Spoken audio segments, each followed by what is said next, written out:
이 시간 우리에게 주시는 하나님의 말씀은 빌립보서 1장 19절부터입니다.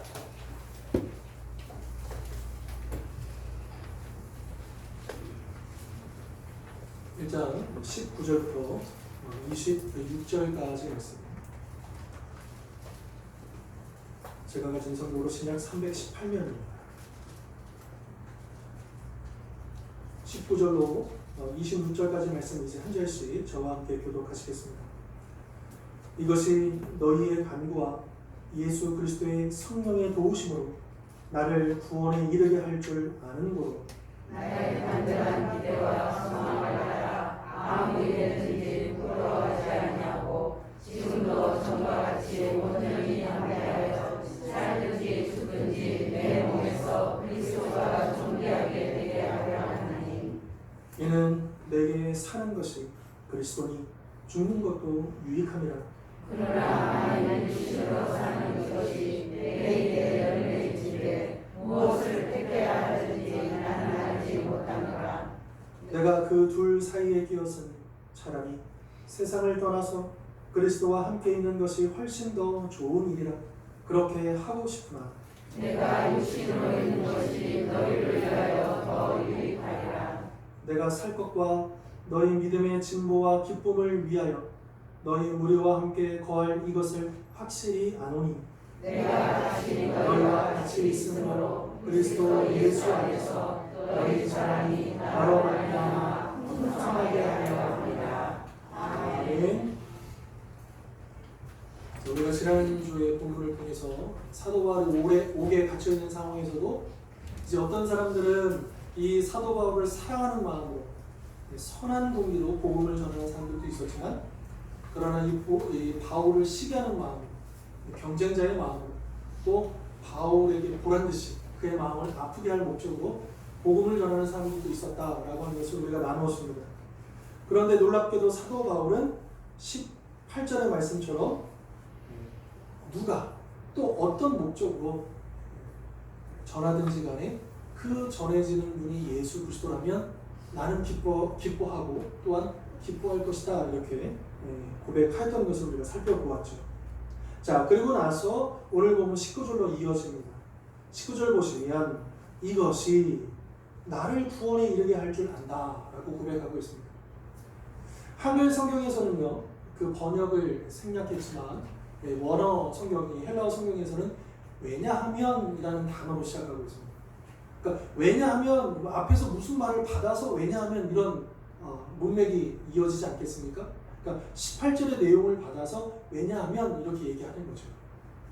그래서 18절에서 바울은 아까도 말씀드렸던 것처럼 그리스도의 복음이 전파된다면, 그분이 전해진다면 나는 어쨌든 상관이 없고 그 전해지는 것으로 기뻐하고 기뻐할 것이다 라고 했는데, 왜냐하면 왜 바울이 그렇게 기뻐할 수 있었냐 하면 19절의 말씀처럼 이것이 뭐냐면 지금 현재 자신이 감옥에 갇혀있는 이 일이 어떻게 한다는 거예요? 결국 자신을 어떻게 구원에 이르게 할 줄 알기 때문에 나는 기뻐하고 기뻐한다 라고 얘기하는 것이죠. 그런데 여기서 이것이 나를 구원에 이르게 한다 라고 하는 표현은 바울의 표현이 아니라 구약 성경에서 가져온 표현입니다. 이 얘기를 누가 했냐면, 여러분 고난을 제일 대표적으로 받은 사람 하면 떠오르는 사람 누가 있죠? 욥기에서 가져온 표현입니다. 그러니까 욥이 이와 같은 표현을 했거든요. 그러니까 지금 사도 바울은 욥을 생각하면서 이런 표현을 하는 거예요. 지금 내가 당하는 고난이, 지금 내가 당하고 있는 매임이, 이 고통이, 이 어려움이 나에게 어떻게 된다는 거예요? 구원에 이르게 한다 라고 그렇게 믿음의 고백을 하고 있는 것이죠. 당시 바울의 상황은 과거 그 욥이 처했던 상황과 비슷하다 볼 수 있고요. 둘 다 고난 가운데서 어땠습니까? 하나님을 원망하지 않고 하나님 신뢰하고 하나님께 감사하고 오히려 그 고난으로 인해서 자신이 구원에 이르게 될 것을 알고 있었다라고 하는 것이죠. 또한 바울은 19절에서 빌립보 성도들의 간구와 성령의 도우심으로, 즉 성령께서 주시는 힘으로 자신이 구원에 이를 것이다 라고 말하고 있습니다. 자, 여기서 말하고 있는 구원은 두 가지 의미가 있을 겁니다. 첫 번째는 당연히 구원은 지금 감옥에서 어떻게 되는 겁니까? 네, 나오는 거. 감옥에서 석방되는 게 첫 번째 구원이겠죠. 오늘 본문에서는 그런 문맥으로 우리가 보아야 합니다. 그런데 또 하나의 의미가 있습니다. 궁극적인 구원. 그것이 무엇입니까? 지금 우리가 기다리고 있어요. 그날을. 네, 누가 오시는 날? 예수님이 오시는 그날, 우리가 궁극적으로 최후의 구원을 받는 그 구원이 완성되는 그날, 그 날에 대해서도 사도 바울은 말하고 있다라고 하는 것이죠. 즉 바울은 자신의 이 고난들을 마지막까지 견딤으로 인해서 그리스도의 날에 완전한 구원을 받게 될 것임을 확신하고 있었다라고 하는 것입니다. 여러분, 천국을 기다리고 예수님을 기다리는 사람들에게는 뭐가 있어요? 네, 소망이 있는데 고난이 주어진다. 그냥 기다리는 게 아니에요. 그러니까 우리가 예수님을 영접하고 구원받은 다음에 천국의 티켓을 끊었잖아요. 근데 여러분, 우리 버스 티켓을 끊은 다음에 대합실에서 할 일 없이 그냥 시간 때우기 앉아있는 그런 모습이 아니라는 거예요. 이 천국의 티켓을 얻은 자에게는 싸움이 있다는 거예요. 영적인 싸움이 있다는 거예요. 그래서 성경은, 특별히 요한계시록은 이 땅에 있는 교회를 싸우는 교회, 전투하는 교회를 그리고 있어요. 여러분, 우리는 싸움이 있어요. 우리가 예수님을 믿은 다음에 만사형통하고 뭐든지 잘 풀리고 물론 일면 그런 모습이 있습니다. 그런데 여러분, 사실 우리가 예수 믿기 시작할 때부터 전에는 신경 쓰지 않았던 것을 신경 써야 되고, 전에는 죄인지도 몰랐던 그것들이 이제 죄로 여겨지기 때문에 더 고민해야 되고, 더 심사숙고해야 되고, 더 신경 써야 되고, 어찌 보면 더 힘든 우리의 삶이 주어질 수밖에 없는 것이죠. 왜냐하면 우리에게 싸움이 있기 때문입니다. 그러니까 우리에게 고난이 있다는 것은, 싸움이 있다는 건 뭐예요? 우리가 천국의 티켓을 가지고 있다는 거죠. 이 티켓이 없는 사람은 이게 죄인지도 몰라요. 고민이 없습니다. 그냥 사는 거죠. 그러나 우리에게는 참된 소망이 있기 때문에 싸울 수밖에 없는 거예요. 고난이 주어지는 거죠. 그렇기 때문에 우리에게 주어지는 고난은, 특별히 믿음의 성도들에게 있어서 이 고난은 그저 고난이 아니라 천국을 기다리게 하는, 천국을 가까이 오게 하는 그런 거룩한 과정이 된다라고 하는 것을 우리는 기억해야 합니다. 자, 이처럼 우리가 고난을 끝까지 인내하며 승리할 수 있는 그 힘은 어디로부터 오냐? 그 19절에서 사도 바울은 두 가지로 얘기했는데, 첫 번째는 뭐냐면 믿음의 동력자들의 기도죠. 간구죠. 간절한 그 기도가 내가 인내할 수 있는 그런 힘이 된다는 거고요. 두 번째는 또 성령의 도우심으로부터 그 능력과 힘이 주어진다. 그렇기 때문에 우리가 육체적으로나 영적으로 힘들어하고 있는 우리 가족들, 우리 믿음의 지체들, 또 우리 가까이 있는 그 이웃들을 위해서 우리가 간절히 기도하는 것이 얼마나 귀한지 모릅니다. 우리의 그 기도는 하나도 땅에 떨어지지 않습니다. 얼마나 값진 것인지 모릅니다. 여러분, 그런 표현들을 쓰자. 내가 도움이 될 건 하나도 없고 그저 우리는 기도할 뿐인데, 여러분, 이 기도가 최고의 도움입니다. 최고의 능력입니다. 최고의 사랑의 방법이라는 것이죠. 장소에 상관없습니다. 시간에 상관이 없습니다. 여러분, 내가 기억할 때, 그 영혼을 위해서 기도할 때 하나님은 그 영혼을 도우십니다. 우리의 기도를 사용하셔서 그 영혼을 일으켜 주신다는 거죠. 그 영혼을 변화시켜 주신다는 것이죠. 그렇기 때문에 여러분들, 우리가 정말 기도해야 합니다. 지금 보이지 않는, 지금 아파하고 있는, 힘들어하고 있는 그 지체들을 위해서 우리가 기도해야 합니다. 또 우리가 함께 신앙생활로 있는 우리 옆에 있는 분들을 위해서 우리가 늘 기도해야 합니다. 그 기도를 통해서 하나님을 역사하시고 우리를 일으켜 주시고 또 우리로는 감당할 수 있는 능력을 준다라고 하는 것이죠. 또한 우리가 고난을 끝까지 인내하고 승리할 수 있는 힘은, 아까도 말씀드린 것처럼 고난은 그냥 고난이 아니라 과정이라는 거예요. 이 과정을 겪어야 어때요? 고난을 겪어야 영광이 오는 거죠.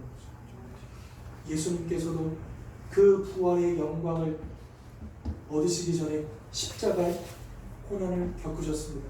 그 잔을 받지 않으셨다면 부활의 영광을 누리실 수가 없었던 것이죠.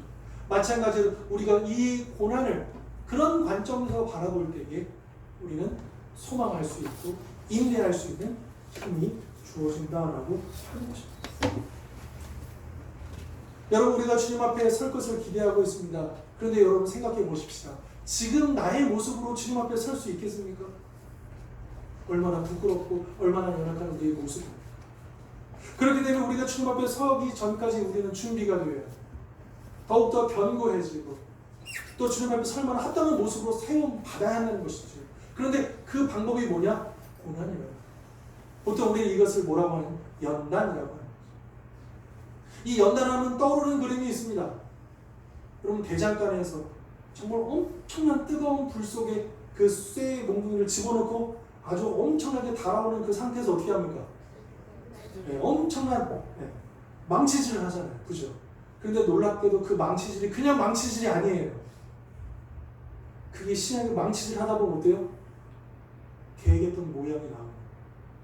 주님께서도 우리에게 어쩌면 때로는 그 불구덩이 속에 허락하십니다. 또 때로는 망치질처럼 그렇게 힘겨운 시간을 보내게 하십니다. 그런데 그러고 났더니 어때요?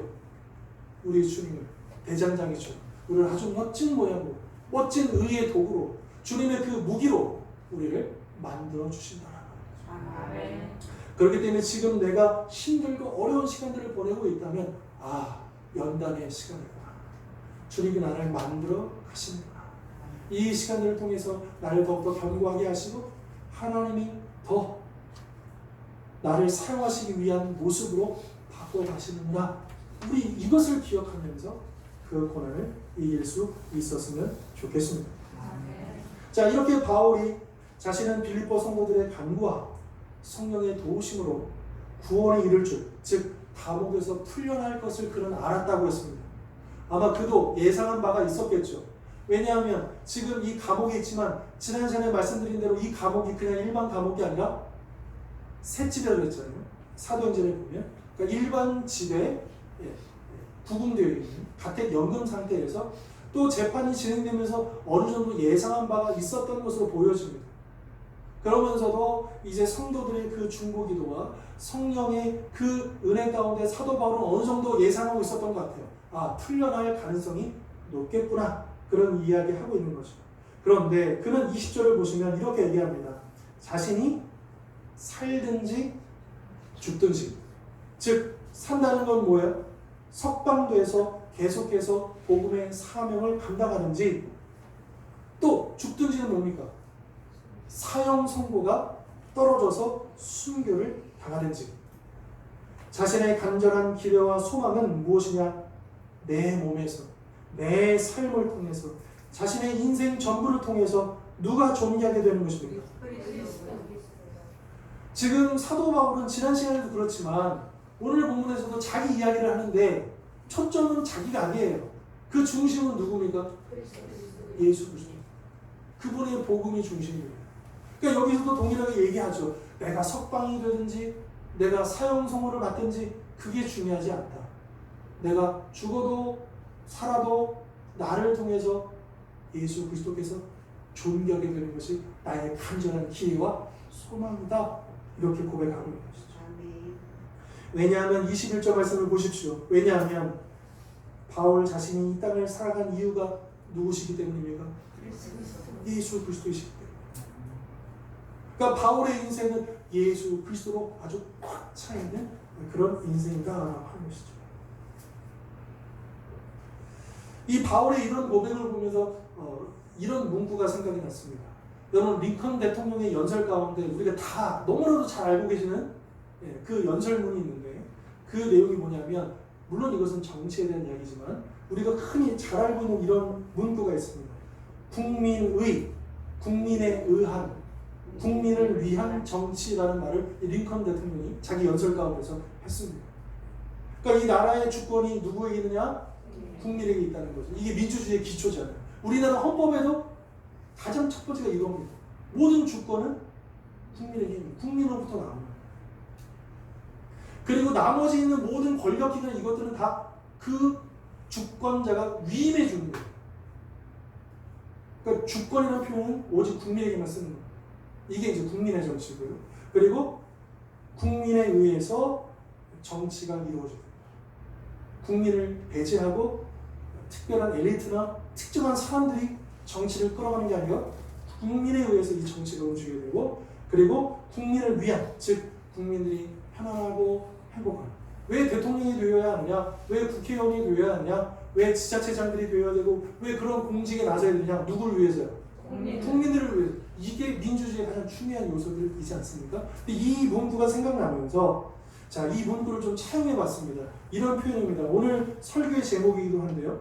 바울의 인생을 저는 이렇게 표현해 보고 싶었습니다. 그리스도의 의, 그리스도에 의한, 그리스도를 위한 인생이지 않겠는가. 바울의 인생의 주권이 누구에게 있어요? 바울 자신에게 있는 게 아니라 오직 그리스도에게. 또 바울 그의 삶이 누구에 의해서 움직여지는 거예요? 오직 그리스도에 의해서. 그가 무엇을 선택할 때도 그 기준은 무엇이냐? 예수 그리스도라는 거죠. 또한 바울 그의 삶을 통해서 누구의 뜻이 이루어져야 돼요? 예, 예수 그리스도의 그분의 뜻이 이루어져야 합니다. 자, 이렇게 오직 예수 그리스도께 사로잡혀 있는 이 바울을 보면서 우리를 또한 보게 되는 것이죠. 우리 스스로에게 정직하게, 진지하게 그렇게 한번 물어보십시다. 정말 내 삶의 주권이 누구예요? 내 인생의 주인이 과연 누구이신가? 과연 누구에 의해서 내 삶이 결정되고 있는가?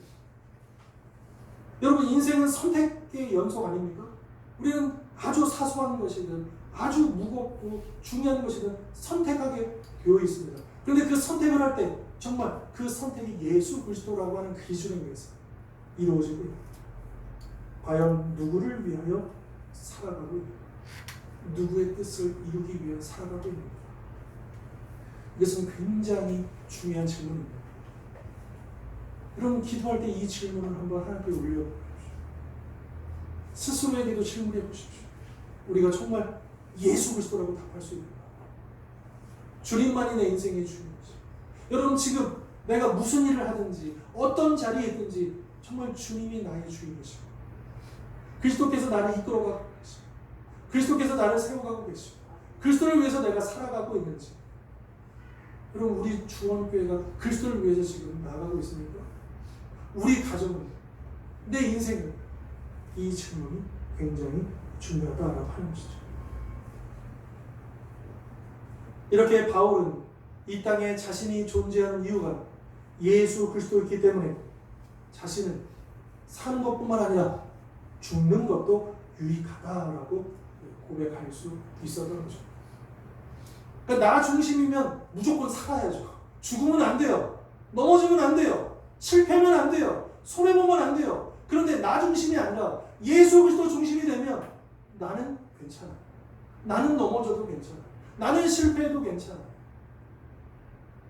왜요? 우리 주님이 설 수 있다. 우리 주님이 드러날 수 있다. 이것이 진정한 신앙의 모습이다라고 하는 것이죠. 바울은 무조건 자신이 살기를 혹은 반대로 무조건 죽기를 원하는 것이 아닙니다. 그 선택은 바울에게 없어요.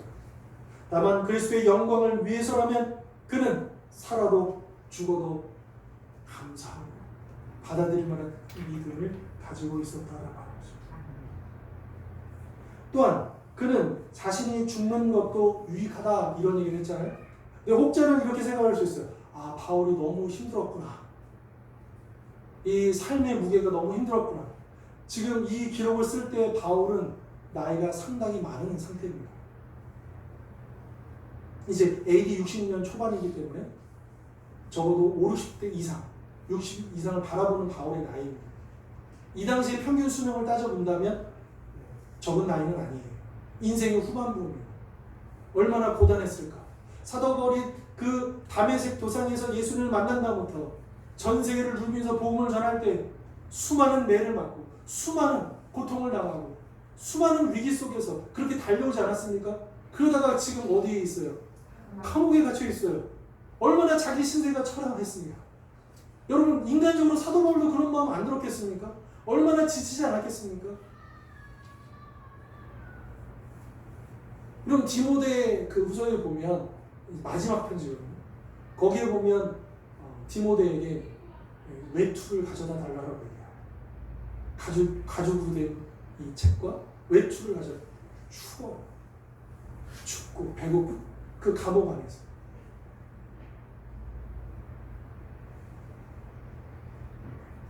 그래서 사도 바울이 죽는 것도 유익하다. 아, 빨리 죽고 싶다. 빨리 이 짐을 벗어나고 싶다. 그래서 그런 이야기를 했을까? 근데 우리는 그런 바울을 상상할 수가 없습니다. 그래서 그는 그렇게 이야기하는 게 아니다라고 하는 거죠. 오늘 보면서 바울은 얘기하지만 뭐라고 하냐면 23절에서 세상을 떠나서 누구와 함께 있는 거예요? 네. 그러니까 이 말은 뭐냐 하면 빨리 천국 가서 예수님 만나고 싶다는 거예요. 그러니까 여기에서 힘드니까 빨리 도피하고자 벗어나고자 함이 아니고 정말 예수님 빨리 만나고 싶은 거예요. 그런 마음으로 사도 바울이 고백하고 있는 것이죠. 하지만 22절 보십시오. 자신이 석방이 되어서 더 살게 된다면 계속해서 복음의 열매를 맺을 수 있기 때문에 만약 자신이 사는 것과 죽는 것을 선택할 수 있다면 자신은 뭘 선택해야 될지 모르겠다는 거예요. 바울이 이렇게 고백할 수 있었던 것은 하나님은 모든 것을 합력하여 당신의 선한 뜻을 이루신다는 것을 굳게 믿고 있었기 때문에, 그는 확신하고 있었기 때문입니다. 나에게 벌어지는 모든 상황들을 통하여 하나님은 당신의 선한 뜻을 이루신다는 것을 우리는 바울처럼 굳게 믿고 있습니다. 나 중심이 아니라 하나님 중심으로 내 인생을 바라보아요. 나의 뜻을 이루는 인생이 아니라 하나님의 뜻을 이루는 인생이 되어야 한다는 것이죠. 내가 성공하든지 실패하든지 내가 건강하든지 건강하지 못하든지 당신의 뜻을 이루신다는 것을 믿기. 여러분 지난주에도 그 부분 말씀드렸습니다. 나의 매임을 통해서라도 복음이 전해질 수 있다는 거예요. 내가 성공해야지만, 내가 잘 돼야지만 복음이 전해지는 게 아니고, 내가 실패해도, 내가 넘어져도 얼마든지 복음이 전해질 수 있다. 그렇기 때문에 이것을 믿기 때문에 우리는 어떤 상황에서도 흔들림이 없어야 한다라고 하는 것이죠. 이렇게 자신이 사는 것과 죽는 것 중 무엇을 선택해야 할지 모르겠다라고 고백한 바울은 이러한 자신의 상황을 23절에서 뭐라고 표현하고 있냐면 내가 이 둘 사이에 끼어 있다는 거예요. 그러니까 한쪽은 빨리 죽어서 예수님께 가는 거예요. 또 한쪽은 살아남아서 이제 성도들을 더 돌보고 열매를 맺는 거예요. 이 땅에서 이 복음의 삶을 감당하는 이 둘 사이에 자기가 껴서 뭘 선택해야 되는지 모르겠다. 이렇게 고백을 하고 있는 것이죠. 솔직히 바울 자신은 23절과 24절의 말씀처럼 세상을 떠나서 그리스도와 함께 있는 것이 훨씬 더 좋은 일이지만 자신이 살아서 빌립보 성도들을 돌보는 것이 그들에게 더 필요하다라고 말하고 있습니다. 왜냐하면 자신이 살아서 빌립보 성도들과 함께 한다면 25절의 말씀처럼 그 성도들의 믿음이 진보하게 될, 즉 성장하게 될 것이고 그로 인해 기쁨의 삶을 살아갈 수 있기 때문이다라고 하는 거죠.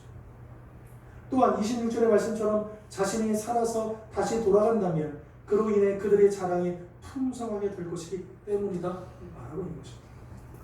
여기서 철저하게 바울은 자신의 유익이 아니라 성도들의 유익을 이야기하고 있습니다. 나를 위해서 살고 죽고가 결정되는 게 아니고 빌립보 성도들을 위해서 하나님의 백성들을 위해서 자기의 삶과 죽음이 결정되어야 한다고 이야기하고 있는 것이죠. 우리는 어떻습니까? 나의 삶과 나의 죽음이 무엇을 위해서 결정되어야 한다고 생각하십니까?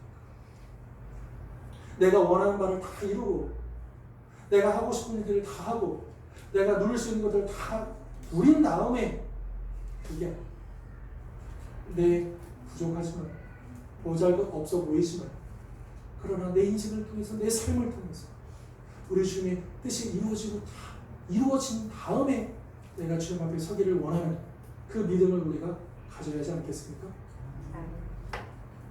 여러분, 사명이 확실한 사람은 담대합니다. 왜냐하면 사명이 끝나기 전에는 죽지 않는다는 걸 알기 때문에. 우리는 그냥 죽는 게 아닙니다.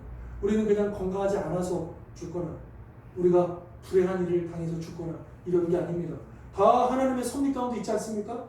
우리는 그것을 믿고 있지 않습니까? 우리는 언제 죽느냐? 하나님께서 나를 통해서 이루고자 하시는 모든 일들을 다 이루신 그때 죽는 거예요.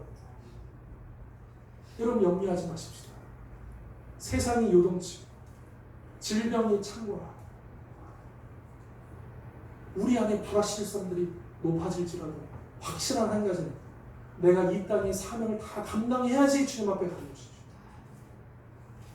그렇기 때문에 사명에 대해서 이 땅에서 나에게 주어진 이 복의 사명을 확신하는 사람들은 흔들림이 없어요. 담대하는 거예요. 걱정하지 않는 거죠. 살아도 괜찮고 죽어도 괜찮은 거예요. 주님의 뜻을 이룰 수만 있다면, 주님이 존귀하게 될 수 있다면, 그리스도의 그리스도에 의한, 그리스도를 위한 그런 인생을 우리가 산다면 그렇게 우리 이 땅에서 삶을 더욱더 담대합니다. 그리고 이 땅에 얽매이지 아니하고 하나님 나라의 소망을 놓치지 않으면서 우리가 그렇게 나아갈 수 있다라고 하는 것이죠. 이처럼 바울은 자신이 하나님의 도구로서 빌립보 성도들의 필요에 의해 자신이 석방될 것이라 확신하고 있었습니다. 그리고 성경에는 나와 있지 않지만 실제로 바울은 석방이 되어서 빌립보 교회를 방문했던 것으로 보여집니다. 왜냐하면 그 바울 서신의 마지막 디모데 전서, 후서, 디도서 있지 않습니까? 이 목회 서신 마지막에 쓰여졌는데 이 디모데 전서는 바울이 로마 감옥에서 석방된 이후부터 순교할 때까지 기록된, 그 사이에 기록된 것인데 바로 이 빌립보서를 어디서 썼느냐? 이 디모데 전서를 바로 석방된 다음에 빌립보에 와서 쓴 것으로.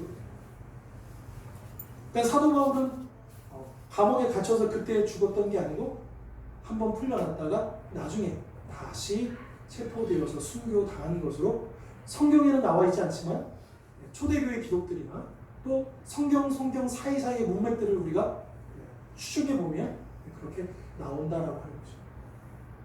여러분, 로마서를 보시더라도 로마서는 편지죠. 근데 어느 쪽 면에서는 선교 후원 편지예요. 왜냐하면 사도 바울이 로마 교회에다가 뭐라고 얘기하냐면 자기가 지금까지 로마를 기준으로, 이탈리아 로마를 기준으로 동쪽 유적을 다 복음을 전했다는 거예요. 그리고 나서 이제는 너희들의 로마 교회 성도들의 도움을 받아서 이 서쪽 끝, 이 땅끝, 이 당시의 땅끝은 어디냐? 서바나죠. 내가 서바나까지 가서 복음을 전하고 싶어서 여러분들에게 이 편지를 씁니다. 나를 이 서바나까지 가서 복음을 전할 수 있도록 후원해 주시고 기도해 주십시오. 이런 목적으로 쓴 편지가 로마서예요. 그런데 실제로 성경상에서는 이 사도 바울이 로마 교회에서 과연 서바나까지 가느냐 안 가느냐, 여러분 어떻게 생각하십니까? 저는 분명히 가고도 남았을 거라고 생각합니다. 그래서 어떤 성경학자들은 보통 1차 전도 여행, 2차 전도 여행, 3차 전도 여행 그러죠. 근데 4차 전도 여행을 이야기하는 성경학자들이 있습니다. 그게 뭐냐? 로마 서쪽, 서바나까지, 스페인까지 가서 복음을 전했을 것이다. 그게 뭐냐면 요 석방대에서 이제 그쪽으로 가서 복음을 전하고 자신이 개척했던 교회들을 돌아보고 그렇게 복음을 전하다가 이제 60년대 중반 이후에 이제 네로 황제 시대의 가장 절정기, 기독교인들이 핍박받을 그 시기에 바울도 순교당한 것으로 그렇게 보고 있는 것이죠. 자, 오늘 본문에서 저는 가장 주목했던 구절은 역시 20절의 말씀이었습니다. 여기서 바울은 자신이 살든지 죽든지 자기 몸으로 그리스도의 존귀를 드러내기를 원한다라고 고백하고 있습니다. 즉 바울은 재판의 결과로 감옥에서 풀려나 살게 되든지 아니면 사형 선고를 받아 죽게 되든지 상관하지 않고 오직 자기 몸을 통해 그리스도가 존귀하게 되기만을 원했다라고 하는 것이죠. 그러므로 오늘 우리들도 사도 바울처럼 나의 몸으로, 나의 삶으로 그리스도를 존귀하게 해드리기를 간절히 소망해야 할 것입니다. 그럼 우리가 어떻게 예수 그리스도를 존귀하게 할 수 있을까? 저는 간단하게 세 가지를 말씀드리고 싶습니다. 첫 번째로 그리스도의 영이신 성령의 전으로 살아감으로써 예수 그리스도를 존귀하게 만들 수 있다고 하는 거죠. 성령의 전으로 살아간다라고 하는 것. 여러분, 성령이 임하신다고 하는 것은 어때요? 거룩하지 않으면 불가능한 것입니다. 그러니까 성령의 전으로서 살아간다라고 하는 것은 곧 거룩하게 살아간다는 것이죠. 그리고 이 거룩함은 세상과 구별된다는 겁니다. 세상을 본받지 않는다는 겁니다. 세상의 가치관을 따르지 않는다는 겁니다. 교회와 성도에게 있어서 이 거룩함이야말로 참된 능력이죠. 교회에 돈이 많고 사람들이 많아서 큰 교회가 되는 게 아닙니다. 여러분, 큰 게 능력이 아닙니다. 큰 게 곧 위대한 게 아닙니다. 여러분, 큰 교회가 큰일한다라는 얘기를 듣잖아요. 그러나 많은 경우 큰 교회는 많은 일을 할 뿐이지, 많은 일은 할 수 있어도 큰일 하는 건 별도의 문제입니다. 여러분, 작은 교회도 얼마든지 큰일을 할 수 있습니다. 거룩함이라고 하는 능력을 가집니다. 교회뿐만 아니라 우리 가정도, 우리 개인도 부족한 건 투성이지만 여러분, 우리가 거룩한 통로가 됩니다. 진짜 능력은 우리에게 있지 않잖아요. 우리는 그저 그 능력이 흘러가는 통로일 뿐이죠. 그래서 우리가 그 거룩한 통로를 우리가 이룰 수만 있다면 그 하나님의 능력은 그 거룩한 사람들을 통해서, 거룩한 가정들을 통해서, 거룩한 교회들을 통해서 역사하신다라고 하는 것이죠. 두 번째로 우리는 그리스도의 몸으로서, 지체로서 우리가 살아갈 때에 그리스도께 존귀를 올려드릴 수 있다는 거죠. 여러분, 몸이라고 했습니다. 그런데 여러분, 손발, 이 몸들이 누구의 지시에 따라 움직입니까? 머리입니다. 손발이 머리에 따라서 다 반응하고 움직이는 거예요. 그잖아요. 그런데 머리의 지시에 상관없이 손발이 따로 놀면 어때요? 그럼 문제가 돼요. 그런 사람들을 장애인이라고 해요. 생각대로 안 움직여져요. 그렇죠. 근데 우리가 바로 머리 대신 그리스도의 뭐라고요? 지체, 몸이라고요. 우리가 주님의 손이고 우리가 주님의 발이라고요. 그렇다고 하면 우리가 어떻게 움직여져야 돼요? 주님의 명령대로. 머리 대신 그분의 뜻대로 우리가 움직여야죠. 그게 정상 아니겠습니까? 그게 당연한 것 아니겠습니까? 우리가 그렇게 머리 대신 주님의 뜻대로 움직일 때 주님이 영광을 받으시고 주님의 그 존귀함이 드러나게 된다라고 하는 것이죠. 그리고 마지막 세 번째로 우리는 그리스도의 거울로서 살아갈 때에 주님이 영광을 받으실 수 있습니다. 이 말은 뭐냐면, 우리는 성경을 통해서, 우리는 여러 가지 이 영적인 체험들을 통해서 우리 주님을 만날 수 있습니다. 그러나 세상 사람들은 예수님을 만날 수가 없어요. 직접 볼 수가 없어요.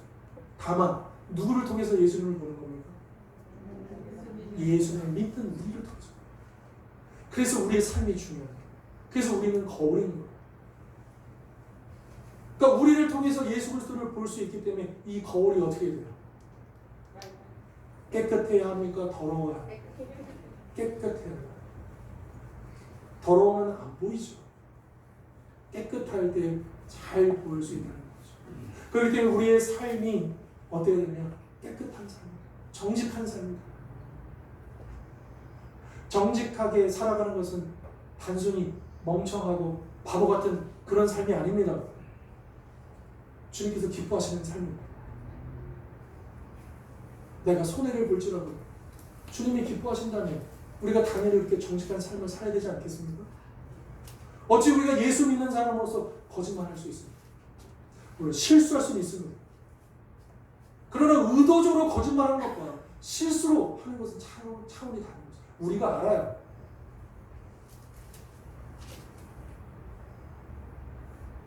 그래서 예수님의 말씀처럼 우리가 착한 행실과 섬김을 이 세상과 이웃들에게 실천할 때에 그리스도의 영광과 존귀가 드러나게 된다라고 하는 것이죠.